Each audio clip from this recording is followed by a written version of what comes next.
rápidamente comentar, soy Miguel Rodríguez, soy gestor de Oros Asset Management, que es una gestora que se creó en 2018, pero bueno, somos un equipo de inversión que tiene una experiencia de más de 7 años en nuestra anterior etapa en metagestión, y somos una gestora independiente, Value, que gestiona unos 50 millones de euros.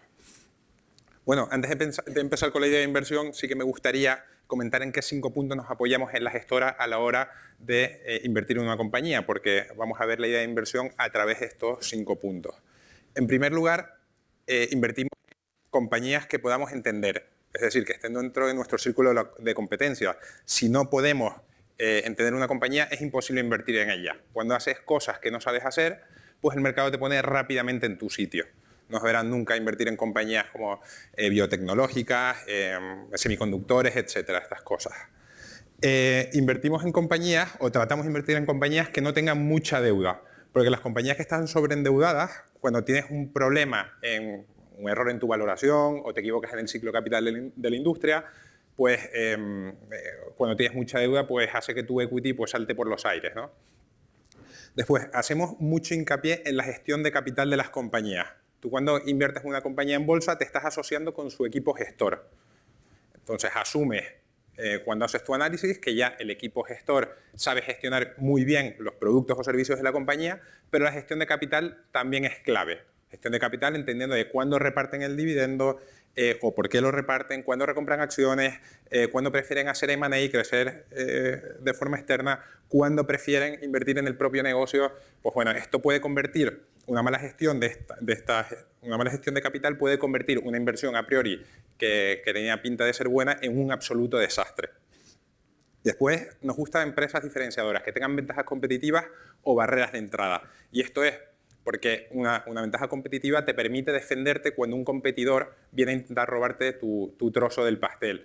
Pues de forma de mantener márgenes, entrar en un nuevo sector, capacidad de subir precios, etcétera, ¿no? O permitirte a ti como compañía robarle el trozo de pastel a los demás. Y por último, pues compañías que tengan un margen de seguridad adecuado, porque por mucho que te guste una compañía, si no tiene potencial, pues no puedes invertir en ella. Bueno, hoy vamos a ver una compañía que se llama Aperam, que es una compañía que es desconocida para muchos, pero curiosamente cotiza en España. Una compañía productora de acero inoxidable que genera muchísima caja, cantidades ingentes de caja, y cotiza en España porque es una escisión de la división de acero inoxidable de ArcelorMittal, que se produce en el año 2010. Bien, ¿qué es Aperam? Aperam es el segundo productor europeo de acero inoxidable por tamaño, por capacidad de acería, y es el productor más grande de toda Sudamérica. Sus plantas productivas en Europa las tiene en Bélgica, en Francia, y después la planta de Sudamérica la tiene en Brasil. Es una compañía familiar. Cuando nosotros buscamos siempre gestión de capital buena, pues suelen aparecer compañías familiares. Al final, cuando una familia tiene el accionariado de las compañías, pues suele tener los mismos incentivos que tú, como accionista, de maximizar el valor de las acciones. Y aquí la familia Mittal conserva el 40% de las acciones fruto de ese spin-off, de esa separación que tuvo de Arcelor en 2010. Y es una compañía con mucho peso en Europa. 2/3 de sus ventas están en Europa. Pues entre un 15 y un 20% en Brasil. Y para entender el tamaño de la compañía, aproximadamente factura entre 4.000 y 4.500 millones de euros y hace una EBITDA entre 400 y 500 millones de euros, excepto este último año con los precios en Europa muy bajos, los más bajos de la historia. La compañía que tenía 2/3 de sus ventas en Europa pues ha hecho una EBITDA de unos 340 millones de euros. Bien, unas pinceladas rápidas de qué es el acero inoxidable.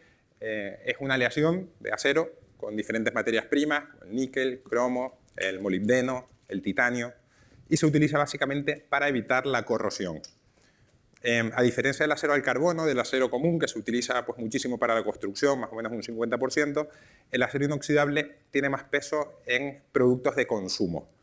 Por ejemplo, línea blanca, lavadoras, secadoras, lavavajillas, utensilios de cocina, también herramientas, utensilios médicos. Entonces, es el metal que más ha crecido en los últimos 38 años que pone este gráfico de aquí, pero también en los últimos 10-15 años es un metal que crece muchísimo precisamente por tener, aparte de un uso industrial, un uso enfocado al consumo, al crecimiento de las clases medias, a convergencias de clases medias en muchos países, etc. Es un mercado pequeñito, de 50 millones de toneladas, y digo pequeño porque el del acero al carbono es 20 veces más grande, es un mercado de 1.800 millones de toneladas. Entonces este es un mercado mucho más fácil de seguir las dinámicas de oferta, quién cierra capacidad, quién está abriendo, por qué se abre, por qué se cierra, mucho más fácil de seguir. Los principales consumidores por área geográfica, como no puede ser de otra manera, pues es China. China consume casi el 50% del inoxidable mundial. Y si unimos el resto de Asia, vemos que el 75% de la demanda mundial de esta commodity es Asia. Es decir, tenemos que estudiar muy bien las dinámicas de oferta y mercado de Asia para ver por qué podemos ganar dinero aquí. Y después, otros players relevantes son Europa, el 16%, y Norteamérica, liderada por Estados Unidos, el 7%. Y en cuanto a producción también, China es el primer productor mundial, produce el 53%, y además desde 2005 a 2018 ha aumentado su cuota de un 13 a un 53%, pues acompañando un poco el crecimiento de la demanda que tenía China, instalando la capacidad de forma local. Rápidamente, ver que el precio en el acero inoxidable tiene dos componentes, a diferencia de otras commodities. Tiene un precio base, que es el margen que tiene el productor, que depende de la oferta y demanda de mercado, y un recargo por aleación o extra por aleación, que es un cargo que asume el cliente para compensar la subida o bajada del precio de la aleación de turno. Es decir, si sube el níquel, pues eso sube todo el precio del acero, el precio base puede que no suba, pero el precio global sube y lo paga el cliente. Y bueno, esto es por entender un poco el cash cost, la distribución de los costes. Cuando produces una tonelada de acero inoxidable, más o menos el 2/3 pues depende directamente de las materias primas que lleva. El precio de mercado puede ser en torno de $2.200, $2.300 la tonelada, y el del acero al carbono, pues $500 la tonelada, así que es bastante diferente. Bueno, el segundo punto que veíamos de nuestros principios de inversión, segundo y el tercero, endeudamiento y gestión de capital, en una compañía de estas características, con una naturaleza volátil, pues tienen que ir de la mano, ¿no? No puedes tener una compañía commodity muy endeudada, porque como varíen los precios o te equivoques en el ciclo de capital, absolutamente tu equity desaparece, ¿no? Entonces, Aperam es una compañía con un perfil de deuda bastante conservador. La compañía consiguió desapalancarse después de los años malos de sobrecapacidad en el mundo, y incluso, a ver si logro poner el láser este, bueno, incluso cortó el dividendo en el año 2013, no lo volvió a recuperar hasta 2016, y cuando la compañía ya estaba absolutamente desapalancada, sin deuda. Es decir, es una compañía commodity que no tiene absolutamente nada de deuda. Y después se vio que esto era una decisión adecuada por parte del equipo gestor, que son los accionistas, porque en 2016 dobló el dividendo y en 2019 ya era el triple el dividendo, además que estaba recomprando todos los años 100 millones de euros en acciones propias, cuando la compañía estaba cotizando a niveles muy atractivos de valoración. Bueno, ¿qué ventajas competitivas tiene esta compañía? O sea, las compañías commodities, las ventajas competitivas las suelen tener desde el lado de la oferta, y esta compañía se sitúa por alguna razón en la curva de costes cuando produce, pues por debajo del resto de sus competidores. Y estas ventajas competitivas vienen de la mano de la integración vertical, la localización y en menor medida de la economía de escala. La integración vertical, que es clave en esta industria, es porque en una misma planta tienes una acería, donde produces el acero, y un tren de laminación, donde produces el producto laminado final, que es el que vendes, que es una bobina. Entonces, las fábricas de Aperam están integradas, y que tiene algunos centros de finalización en Francia, uno de ellos de aceros especiales, que es una cosa diferente, y además su planta en Brasil está absolutamente integrada, y también integrada en energía, lo cual es muy, muy importante, porque en Brasil hay un montón de problemas en la generación eléctrica, en las líneas de transmisión, y son frecuentes los apagones. Entonces, una industria electrointensiva que no esté integrada en producción energética en Brasil, pues es prácticamente un suicidio, ¿no? Preparar una planta de estas características cuesta mucho dinero. Y en cuanto a la localización, también es interesante que las plantas integradas de Aperam están en el corazón de Europa, el corazón industrial de Europa, los grandes mercados demandantes de acero inoxidables, que es Alemania, por ejemplo, está muy pegado. Tenemos el caso de Outokumpu, que son las azules, tienen las acerías en los países nórdicos y centros de finalización muy grandes en Alemania. Pues bueno, ahí tienen que producir el desbaste, las barras de acero o las planchas de acero las producen en Finlandia, y tienen que volver a calentarlas y laminarlas en Alemania, lo cual la integración vertical y la localización yendo de la mano, pues una ventaja bastante relevante. En Brasil también es muy interesante cómo están dispuestos, porque solo hay una acería integrada en toda Sudamérica. Es mucho más grande la acería que todo lo que consume Brasil, pero gracias a la red que han formado a lo largo de los años, son capaces de distribuir a toda Iberoamérica. Bueno, y las economías de escala pues vienen porque es el segundo player en Europa y el primero en Sudamérica, con las ventajas evidentes que tienen las economías de escala y su redistribución. Bueno, y esto se refleja un poco en el EBITDA, ¿no? de las compañías. Estos son los márgenes de las compañías europeas, entre comillas, y Aperam está en márgenes por encima de todos, lo cual es curioso porque los precios base en Europa están ahora mismo en mínimos históricos y en Estados Unidos están relativamente altos. Y Acerinox es una compañía americana, porque más de 2/3 de su EBITDA vienen de Estados Unidos. Y aún así Aperam consigue hacer mejores márgenes que Acerinox. Y en el retorno para el accionista, pues lo mismo, desde que invertimos en la compañía en su momento en 2015, aunque después desinvertimos y volvimos a invertir, pues ha hecho unos retornos mucho mejor que otras compañías como Acerinox, con los precios altos en Estados Unidos, pero si comparamos con otras como Outokumpu, Americanas, Akastil, etcétera, con las cotizadas, pues más o menos todas se han comportado similar a Acerinox, ¿no? sin obtener mucha rentabilidad en el mercado. Y esta ha sido la evolución de nuestra participación en Aperam, que fueron dos tesis absolutamente diferentes. Esta es la evolución del Fondo Internacional. Bueno, en 2015 invertimos cuando éramos todavía gestores de metagestión. Incluso en el Ibérico invertimos un pelín antes, en el primer trimestre de 2015. Aquí es curioso porque la compañía no ha cambiado mucho el precio objetivo. Simplemente la compañía fue subiendo, se fue cumpliendo nuestra tesis, fuimos bajando en nuestra posición en el fondo porque se iba cerrando el potencial, pero en 2018, con las caídas que ha tenido el mercado y sobre todo en el cuarto trimestre de 2018, pues hemos vuelto a tomar una posición muy fuerte y ahora mismo es una de las 10 principales posiciones de nuestro fondo internacional. Bueno, y ya vamos a contar la tesis de inversión, las dos tesis que hemos tenido, porque cuando invertimos por primera vez en 2015 era una tesis totalmente diferente de la de 2018 que hemos invertido ahora.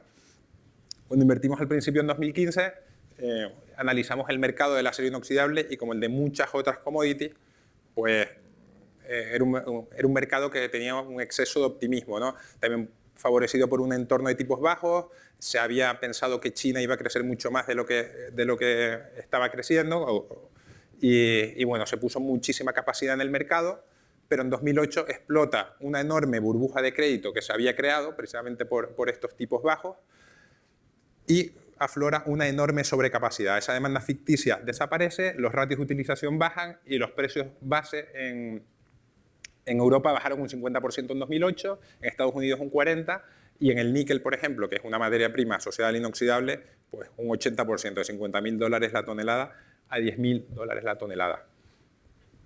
Pero bueno, empezamos a ver que había ajustes de capacidad en Europa, se empezaba a racionalizar el mercado, más de un 20% de capacidad de acería se estaba cerrando en el año 2012 y 2015, sobre todo una acería muy grande en Alemania, liderada por Outokumpu. Entonces veíamos un mercado que su consumo aparente estaba creciendo, que creíamos que el consumo aparente iba a seguir, que la demanda iba a seguir fuerte y se había quitado capacidad, se había quitado toda esa oferta adicional.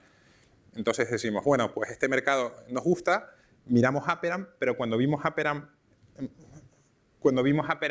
al principio, pues vimos una compañía que estaba perdiendo dinero a nivel operativo, con EBIT negativo, todavía no estaba cerrado ni siquiera el 2014, todavía más endeudada de los que nos hubiera gustado, pero sí que la compañía se había reestructurado, había cortado su dividendo y había hecho unas medidas de eficiencia que estaban teniendo mucho éxito. Y claro, en la cuenta de resultados estaba depreciando mucho más de lo que estaba invirtiendo la compañía.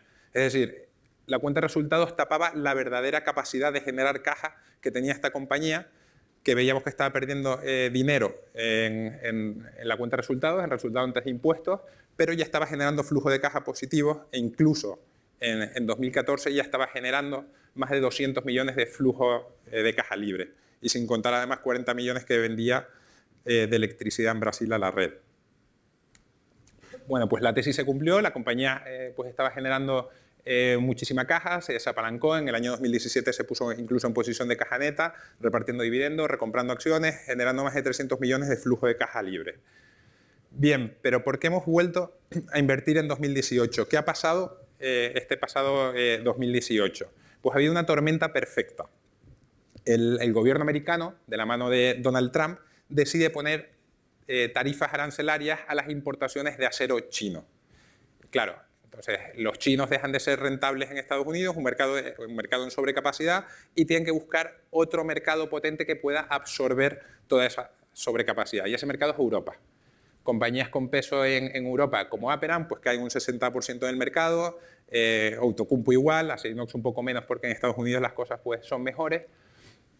Y claro, en Europa, con todo ese acero chino que viene en sobrecapacidad, los chinos perdiendo dinero, pero tienen que sacarlo por algún lado, pues los precios bases llegan a mínimos históricos en Europa.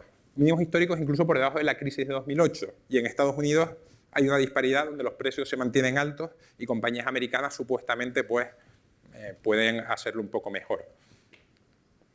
Pero claro, con estos precios tan bajos, los mínimos de toda la historia, ¿qué está haciendo Aperam? Aperam es una compañía que cotiza unos 2.200 millones de valor de empresa.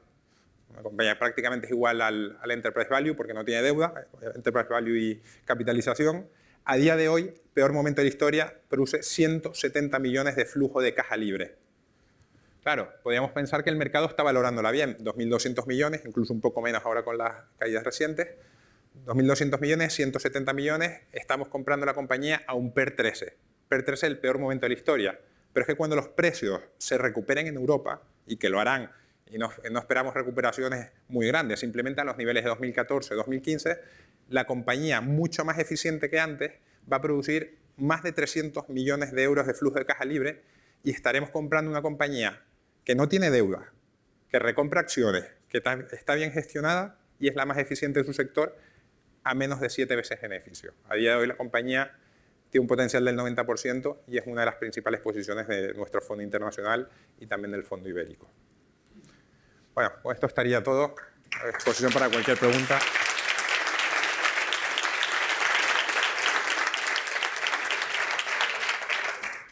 ¿Preguntas?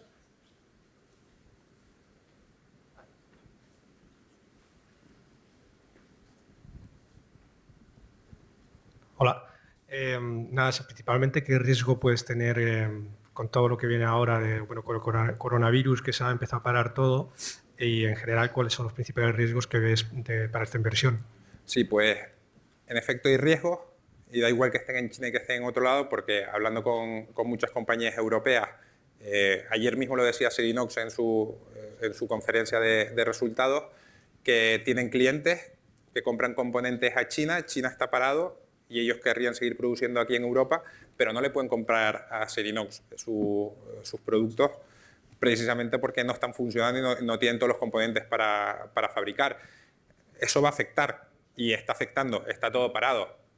Pero bueno, al final creemos que va a ser algo pasajero, no sé cuánto va a durar el efecto del coronavirus, no soy especialista en medicina y no sé si va a haber una vacuna pronto, si se va a controlar o no, pero al final estás en la compañía más eficiente de su sector y si otros empiezan a perder dinero y tienen que cerrar capacidad en su momento, pues estarás mejor posicionado en el futuro para obtener más rentabilidad.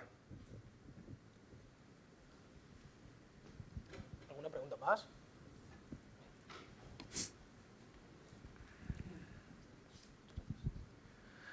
Hola, buenos días, muchas gracias por la exposición. Quería preguntarte, cuando los precios se estabilicen aquí en Europa, ¿no ves una amenaza aún con las empresas chinas siguiendo con una continuación de sus importaciones o exportaciones aquí en Europa? Y también, si Asia representa el 70% del market share del consumo de acero inoxidable, si la empresa tiene algún tipo de plan para intentar participar en este nicho o no. Vale, la primera parte, la de las importaciones chinas. China es un mercado que está en sobrecapacidad, pero no invierte, lo cual es muy interesante. Es decir, la demanda sigue creciendo todos estos años, pero no está metiendo nueva capacidad, solo está metiendo un player chino que se llama Xinshan, que además está viendo en Indonesia, y el resto de operadores chinos pues está cerrando poquito a poco, sobre todo las acerías más pequeñas. Creemos que el mercado asiático va a poder absorber eso en los próximos años. Ahora, en Europa, cuando los precios bases se pueden estabilizar de dos formas, y la más directa es la que creemos que va a pasar, y es que como Estados Unidos ha metido medidas arancelarias, todos los mercados están protegidos, Europa solo tiene unas pequeñas medidas de salvaguarda, pero en abril ha hecho una investigación para ver si las compañías chinas e indonesias están subsidiadas, si tienen subvenciones. Entonces, parece que hay muy buena pinta porque las compañías indonesias están haciéndolo sin pago de impuestos, con exenciones de impuestos y subvenciones, y van a meter un arancel también la Unión Europea contra China. Van a meter arancel, medidas de salvaguarda que ya existen, pero a países como Indonesia los van a incluir también en la cuota, y por ahí creemos que va a subir el precio. Si no, es cuestión de tiempo, porque eres más eficiente que trayendo el inoxidable de China, a pesar de que aquí hay una discusión muy larga porque lo producen de una forma diferente. Y la segunda es la de Asia. Al final la compañía lo que sabe hacer las cosas bien en Europa y América son muy conservadores, incluso son muy lentos a la hora de hacer M&A y crecimiento externo, porque exigen rentabilidades del 15%, y ROCEs del 15% son más altos que los que tiene ahora mismo esta compañía y cualquiera del sector. Entonces intentaron comprar una compañía que finalmente compró Acerinox, que se llama VDM Metals, que es de aceros especiales, que es muy interesante, y competencia se los paró. No lo dejaron por cuota de aceros especiales en Europa. Entonces no veo a la compañía creciendo de esa forma, sí que veo a la compañía reinvirtiendo en su propio negocio y quizás reinvirtiendo en América, donde tiene una posición de monopolio bastante interesante y donde es difícil que venga otro a comer la tostada, pero no a Asia. Sería, vamos, es que si se fueran a Asia, que no contarán conmigo en la compañía. Tenemos una última pregunta. Si alguien quiere preguntar. Quería preguntarle si hay alguna expectativa de movimientos corporativos dentro del sector, por la parte, ya que es una compañía tan rentable y que ahora mismo pues parece un caramelo con todo esto que está ocurriendo, si prevén que pueda haber alguna OPA hacia ella. La única, o sea, podría venir de compañías que no estén en Europa, porque ya la cuota de mercado está muy concentrada en 4 compañías, y tendría que venir de un operador chino o de un operador que estuviese en Estados Unidos, que los americanos están muy mal. Allí en Estados Unidos prácticamente solo gana Acerinox, a pesar de los precios, que es hiper rentable en Estados Unidos, con NAS, y tendría que venir de la mano de un chino, que podría pasar. Tendrían que llegar a un acuerdo con la familia Mittal en el momento que quisieran salir, pero desde luego estos precios la familia no tiene mucha intención de vender. Bueno, gracias. Ahora tenemos un descanso de 1 hora, así que vamos todos a desayunar y nos vemos aquí a las 11. Una orilla.